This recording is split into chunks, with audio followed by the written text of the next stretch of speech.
திருச்சிற்றம்பலம்.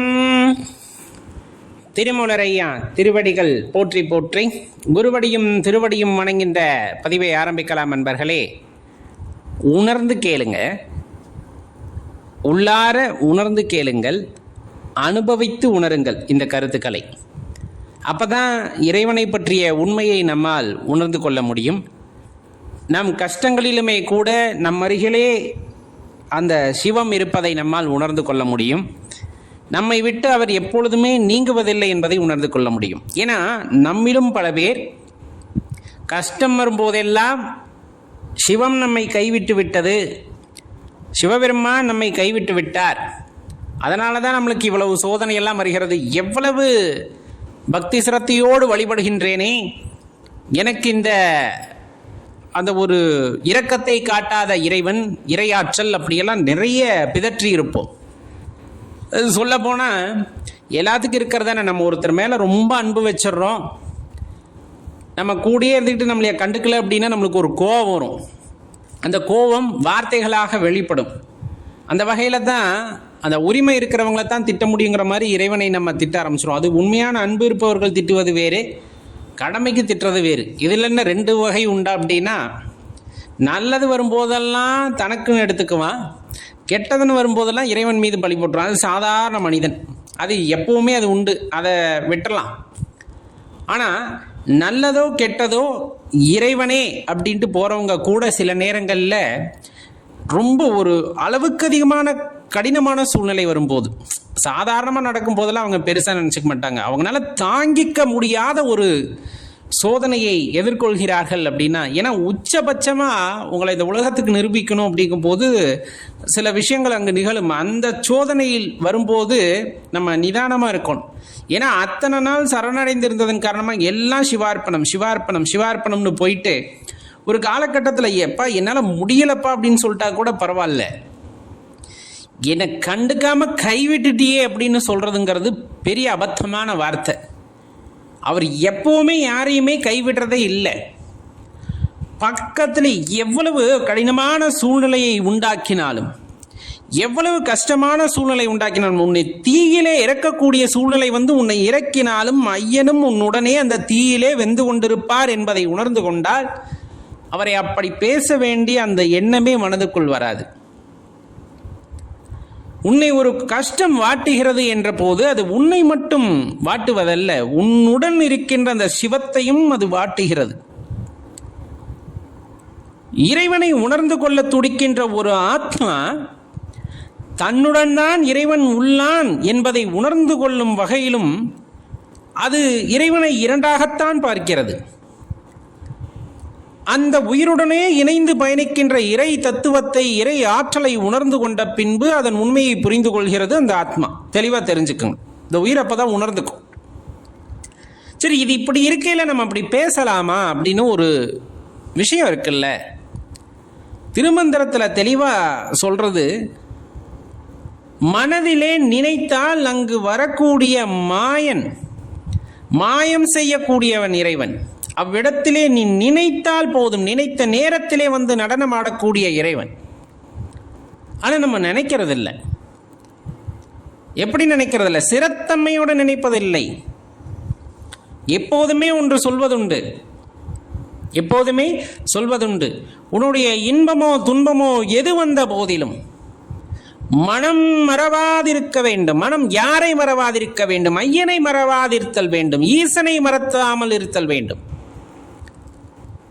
சும்மா பேருக்கு நினைச்சுக்கிறல, சிவபெருமானே அப்படின்னு வாயால நினைக்கிறதில்ல. உள்ளம் முருகி உள்ளத்தில் கோயில் கொண்டிருக்கின்ற அந்த இறைவனுக்கு அந்த ஒளி கேட்கும் வகையிலே உருகி, கண்களிலே நீர் ஆறாக பெருகி அது கங்கை நீராக மாறி உள்ளத்திலே குடிகொண்டிருக்கின்ற இறைவனுக்கு அபிஷேகம் நடக்கும் வகையிலும் அந்த தண்ணீர் பெருகி, ஐயனே உனக்கு நான் செய்கின்ற இந்த கண்ணீர் அபிஷேகத்திலும் நீ கரைந்து வெளியே என் கஷ்டத்தை போக்காவிடில் என்ன பயன் என்று உரிமையாக கேட்கக்கூடிய வகையிலே நமது மனம் சிரத்தையுடன் அமைதியாக இருக்கிறது என்றால், எவ்வளவு கடும் சோதனையாக இருந்தாலும் சரி, அது உன்னை இந்த உலகத்திற்கு அடையாளம் காட்டுவதற்காக வைக்கப்பட்ட சோதனையாயினும் சரி, நீ வேகிறாய் என்றால் உன்னுடன் இருந்து இறைவனும் வேகின்றார் என்பதுதான் அர்த்தம். ஏனால் உன்னுள் இருப்பது சிவம், உன்னை விட்டு ஒரு நொடியும் பிரியாதது சிவம். அவ்வாறு பிரியாதிருக்கும் போது உனக்கு ஒரு துன்பம் வருகிறது என்றால் உன்னை விட்டு பிரிந்து நின்று உன்னை வேடிக்கை பார்ப்பது சிவம் அல்ல. உன்னுடன் இருந்து உனக்கு வருகின்ற துன்பத்தையும் ஏற்று ஒரு காலகட்டத்திலே நீ பக்குவம் அடைந்த பிறகு உன்னை இந்த உலகத்திற்கு வெளிக்காட்டுவதுதான் சிவம். பார் என் பக்தனை, பார் இந்த ஆத்மாவை, எவ்வளவு சோதனைகளும் சிறிதும் தடமாறாது, சிறிதும் நிலை குலையாமல் தான் கொண்ட தர்மத்திலே உறுதியாக இருக்கின்ற இந்த ஆன்மாவை பார், இந்த உயிரை பார் என்று இந்த உலகத்திற்கு அடையாளம் காட்டுவது சிவம். நினைத்த மாத்திரத்திலே நினைத்த இடத்திலே வந்து நம் மனதிலே நின்று ஆடக்கூடிய அந்த சிவம் நம்மை விட்டு எப்பொழுதும் பிரிவதில்லை என்ற உண்மையை உணர்ந்து கொண்டால் நாம் அவ்வாறு பேச மாட்டோம். என்னை கஷ்டப்படுத்துகிறார் இறைவன் பேச மாட்டோம். என் கஷ்டத்தில் என் கூட இல்லைன்னு பேச மாட்டோம். எனக்கு வருகின்ற துன்பமெல்லாம் சிவத்தால் வருகிறது என்று பேச மாட்டோம். எனக்கு வருகின்ற இன்பமெல்லாம் நான் செய்த கர்மாவால் வருவது, எனக்கு வருகின்ற துன்பமெல்லாம் இறைவனால் வருவது என்ற அஞ்ஞானத்தால் பேச மாட்டோம். தெளிந்த நல்லறிவு கிடைக்கின்ற வகையிலே உணர்தல் அப்படிங்கிறது உன் உள்ளத்திலே ஏற்படுகிறது என்றால் அது சிவத்தின் பொருட்டே ஏற்படுகிறது. சிவத்தை உணரும் தருணத்திலே நமது அறிவு தெளிவு பெறுகிறது என்பதை யாராலும் மறுக்க முடியாது. ஒரு மனிதன் அறிவு தெளிவு பெற்றுவிட்டால் தனக்கு என்ன நிகழ்கிறது, என்ன நிகழப்போகிறது, என்ன நிகழ்ந்தது என்ற முக்காலத்தையும் உணரக்கூடிய பேராற்றல் வாய்ந்தவனாக இருப்பான் என்பதை இந்த உலகம் அறியும். என்ன உணர்ந்தாலும் இறைவனை உணர்ந்த மாத்திரத்திலே இறைவனாகவே அமர்ந்திருக்கின்ற அந்த பேரானந்தம் அப்படிங்கிறது அனைவருக்கும் கிடைத்துவது இல்லை. அவ்வாறு கிடைக்கின்ற பட்சத்திலே அந்த உயிரை விட உன்னதமான உயிர் இந்த உலகத்திலே வேறெதும் இருக்கப் போவதும் இல்லை. வந்தோம் வாழ்ந்தோம் போனோம் என்று இருப்பதற்கு பதிலாக வந்தோம் வாழ்ந்தோம், வாழ்ந்த காலத்திலே இறைவனை தன்னுள் உணர்ந்து இறைவனாகவே அமர்ந்திருந்தோம் அப்படிங்கிற அந்த உன்னதம் இருக்கிறதல்லவா, இறைவனைப் போலவே அமர்ந்திருந்தோம் அப்படிங்கிற அந்த உண்மை இருக்கிறதல்லவா, அதெல்லாம் ஒரு பேரானந்தத்தை நமக்குள் ஏற்படுத்துகின்ற உணர்வு. நாம் கொண்ட கருத்துகளில் மாறுபாடு இருக்கலாம். ஏனால் அனைத்தும் அறிந்தவர் இந்த உலகத்தில் யாரும் இல்லை இறைவனை தவிர. அடியேனுடைய புரிதல் ஒன்றாக இருக்கலாம், உங்களுடைய புரிதல் ஒன்றாக இருக்கலாம். எனக்கான புரிதலை உண்டு செய்தது இறைவன், உங்களுக்கான புரிதலை உண்டாக்குவது இறைவன். அவரவர் வாழ்க்கைக்கு தகுந்தாற் போல, அவரவர் எண்ணத்திற்கு தகுந்தாற் போல அவருக்கான வாய்ப்புகள் வந்து குவிகின்றன. நாம் கொண்ட நல்ல எண்ணத்தின் காரணமாக உலகம் நம்மை நல்லவனாக பார்க்கலாம். நாம் கொண்ட தீய எண்ணத்தின் காரணமாக நம்மை உலகம் கெட்டவனாக பார்க்கலாம். ஆனால் இந்த ஆன்மா களங்கமற்றது என்பதை நாம் தான் உணர்ந்து கொள்ள முடியும்.